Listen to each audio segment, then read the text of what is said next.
Hi guys, welcome back to our channel, Histo-PH History Forgot Him, but his uprising was the real spark before 1896. The story of Hermano Pule will change how you see the Philippine Revolution. This is it, Day 10, the finale. And I'm going to end this series with the most controversial question in Philippine history. What if we got independence 55 years earlier? What if the revolution happened in 1841 instead of 1896? What if one man, rejected by the Catholic Church for being Filipino, started an uprising so massive it nearly drove Spain out of the Philippines before Rizal was even born? This is the story of Apolinario de la Cruz, known as Hermano Pule, and the rebellion that could have changed everything. Before we dive into this finale, I need you to smash that like button one last time, hit subscribe because this series doesn't end here, and let's blow past 500 likes. This is the revolution that almost rewrote history. Let's go. 1815, Lucban, Tayabas Province. A boy named Apolinario de la Cruz is born into a deeply Catholic Filipino family. From childhood, he's different, extremely religious, devoted. He attends Mass daily, prays constantly, helps the poor. Everyone who knows him says the same thing. This kid is going to be a priest. That's his calling. That's his destiny. Apolinario believes it too. He grows up dreaming of serving God, of becoming a priest, of dedicating his life to the church. When he's old enough, he applies to join a religious order. And this is where everything breaks. The Spanish church rejects him, not because he's unqualified, not because he lacks devotion, but because he's Filipino. Let me repeat that. The Catholic Church in the Philippines, the institution that spent 300 years converting Filipinos and forcing them to be Catholic, tells Apolinario he can't be a priest because of his race. Filipinos can be Catholics. They can go to Mass, pay church fees, confess their sins, but they can't be priests in the major religious orders. Only Spaniards are spiritually pure enough for that. That's not theology. That's racism dressed up as religion. Apolinario is devastated but not defeated. If the Spanish church won't accept him, he'll create his own religious brotherhood.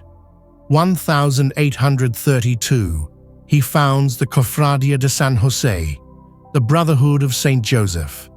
It's a religious organization for Filipinos, run by Filipinos, without Spanish priests controlling everything. Members pray together, support each other financially, practice intense Catholic devotion, and create their own spiritual community.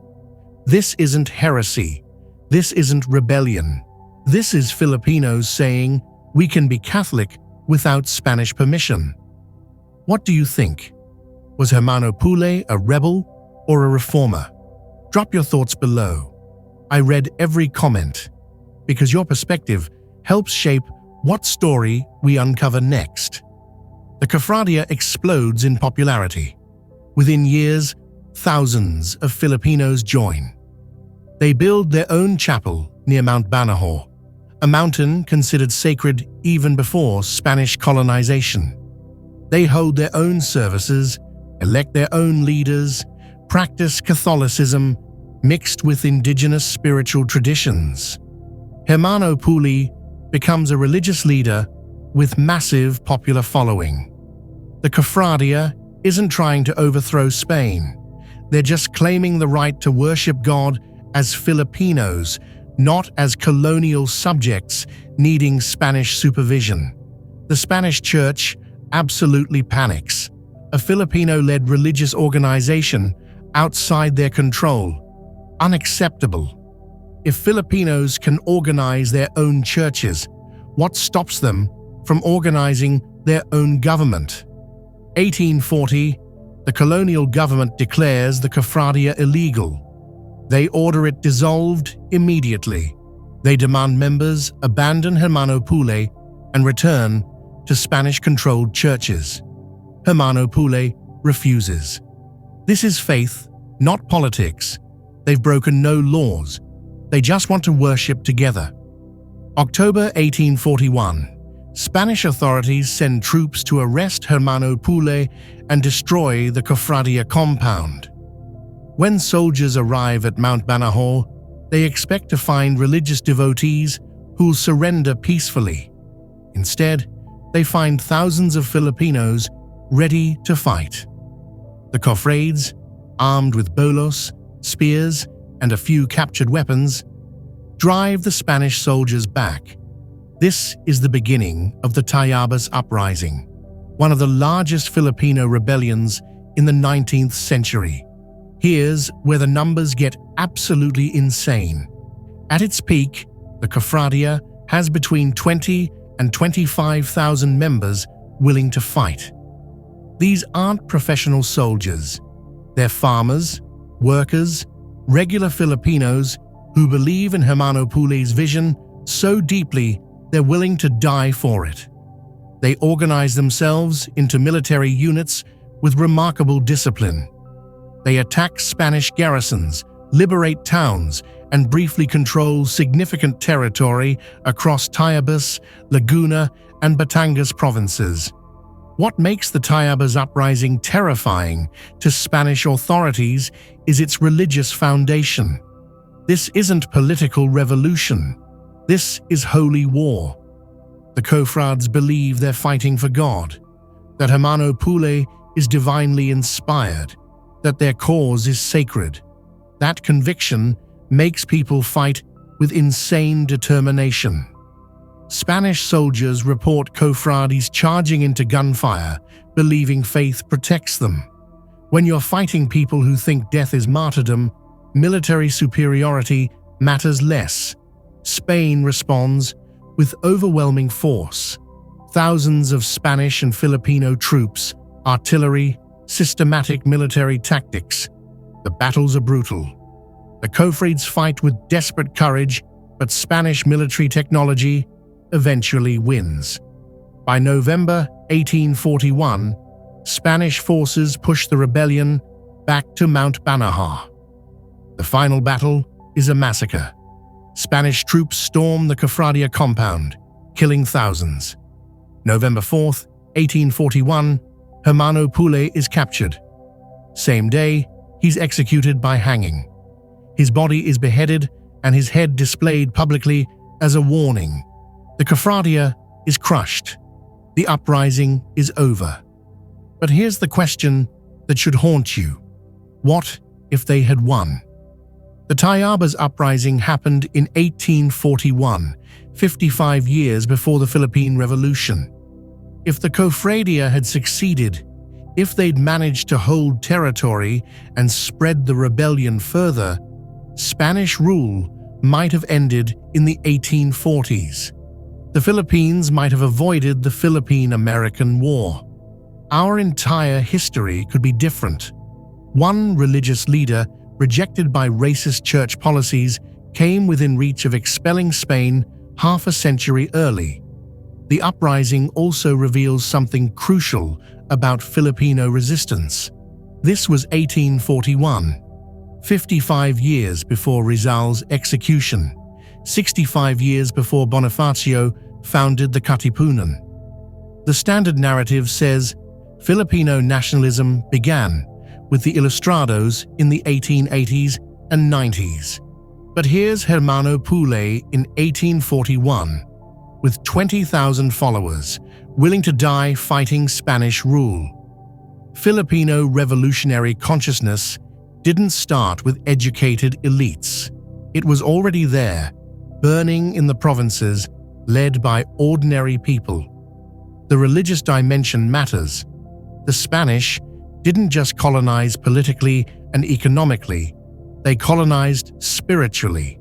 Priests controlled births, marriages, deaths, every life milestone. They decided who was Catholic enough, who deserved sacraments, who could be buried in consecrated ground. Hermano Pule challenged this at its core. By creating the Cofradia, he was saying Filipinos don't need Spanish priests to connect with God. That's revolutionary.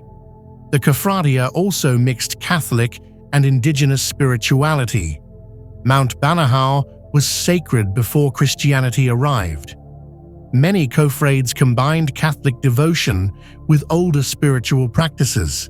The Spanish called this heresy, but it was actually Filipino Catholicism asserting itself. The Cofradia proved you could be fully Catholic and fully Filipino without Spanish approval. So why don't you know about Hermano Pule? Why isn't he celebrated like Rizal or Bonifacio?